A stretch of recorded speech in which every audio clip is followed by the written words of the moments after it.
Brought to you by TechnoSpark 20 series smartphones. I'm superhuman. And now भैया electoral bond की बात पता क्या है? उसमें ना जरूरी बात है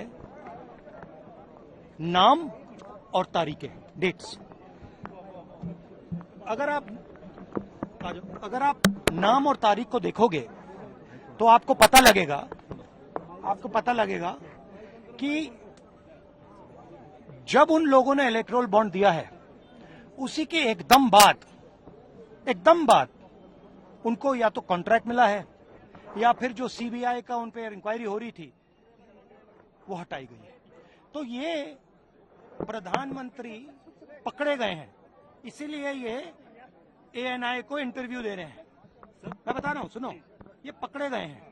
ये दुनिया का सबसे बड़ा एक्सटॉर्शन स्कीम है और इसके मास्टरमाइंड नरेंद्र मोदी जी हैं। अगर आप उनकी आंखों में देखें, मैंने देखा नहीं है, मगर अगर आप उनके एएनआई के इंटरव्यू में उनकी आंखों में देखेंगे तो आपको वो झलक दिख जाएगी।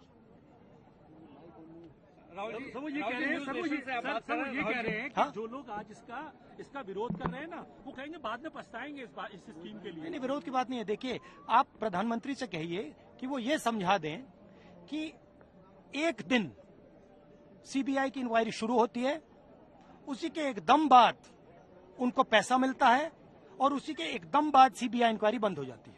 पहले ये समझाएं।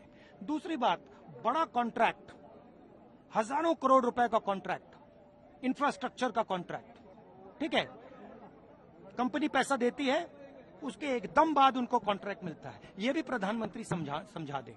देखिए, सच्चाई है कि एक्सटॉर्शन है और नरेंद्र मोदी जी ने ये पूरा मास्टरमाइंड किया है। Thank you. पहली बात है कि हमारे देश में लंबे अरसे से चर्चा चली है कि चुनावों में काला धन एक बहुत बड़ा खतरनाक खेल हो रहा है। देश के चुनावों को काले धन से मुक्ति मिले, इसके लिए कुछ करना चाहिए। चर्चा लंबे समय से चल रही है। चुनाव में खर्च तो होता ही होता है, कोई इनकार नहीं कर सकता है। मेरी पार्टी भी करती है, सब पार्टियां करती है, कैंडिडेट भी करते हैं, और पैसे लोगों से लेने पड़ते हैं, सब पार्टियां लेती हैं। मैं चाहता था कि हम कुछ कोशिश करें कि इस काले धन से हमारे चुनाव को कैसे मुक्ति मिले, ट्रांसपेरेंसी कैसे आए। एक प्रामाणिक पवित्र विचार मेरे मन में था। रास्ते खोज रहे थे, एक छोटा सा रास्ता मिला, वही पूर्ण है। वैसे हमने उस समय भी क्लेम नहीं किया था, पार्लियामेंट में डिबेट में सबने उसको सराहा भी था। आज जो लोग उलट पुलट बोल रहे हैं उन्होंने सराहा था, पार्लियामेंट डिबेट देख लीजिए। हमने कैसे कैसे काम किया, जैसे 1000 और 2000 के नोट खत्म कर दिए। चुनाव में वही बड़े बड़ी मात्रा में ट्रैवलिंग करते हैं, क्यों कि ये काला धन खत्म हो। हमने, सुप्रीम कोर्ट ने कहा था कि 20,000 रुपये तक पॉलिटिकल पार्टियां कैश ले सकती हैं। मैंने कानून बनाकर, नियम बना करके 20,000 को 2,500 कर दिया। क्यों? क्योंकि मैं नहीं चाहता था कि ये कैश वाला कारोबार चले। फिर मैंने कहा है कि इलेक्टोरल बॉन्ड, कि जो पार्टी अपना सीक्रेसी मेंटेन करना चाहती है।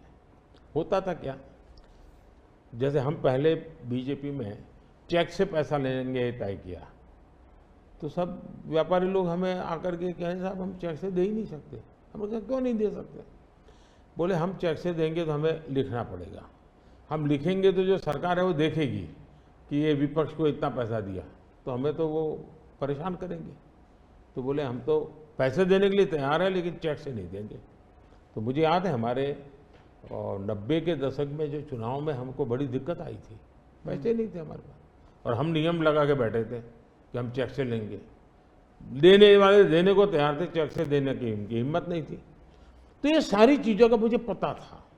तो मैंने कहा तो हमने कहा भाई ऐसा है, अब देखिए इलेक्टोरल बॉन्ड न होते तो किस व्यवस्था में ताकत है वो ढूंढ के निकालते कि पैसा कहाँ से आया और कहाँ गया। ये तो इलेक्टोरल बॉन्ड की सक्सेस स्टोरी है कि इलेक्टोरल बॉन्ड थे तो आपको ट्रेल मिल रहा है मनी का, कि किस कंपनी ने दिया, कैसे दिया, कहाँ दिया।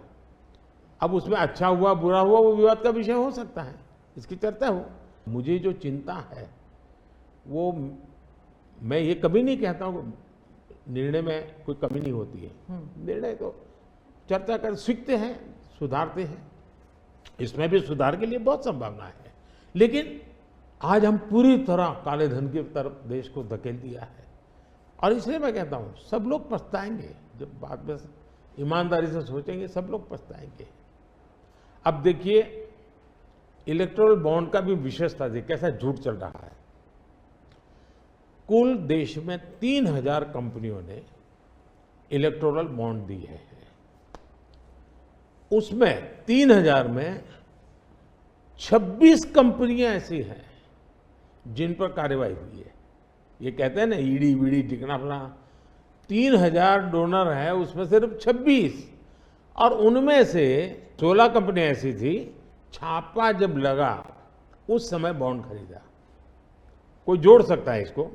अगर बॉन्ड खरीदा, लोग ये जोड़ रहे हैं, उसकी विशेषता ये है कि ये जो 16 कंपनियों ने बॉन्ड खरीदा उसमें से 37 पैसा अमाउंट बीजेपी को डोनेशन में मिली।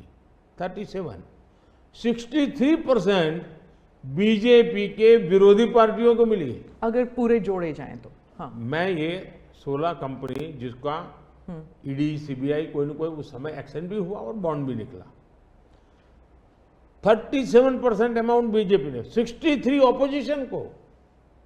क्या ईडी रेड करे और ऑपोजिशन को डोनेशन देने का कार्यक्रम वर्क करे? क्या बीजेपी ऐसा करेगी?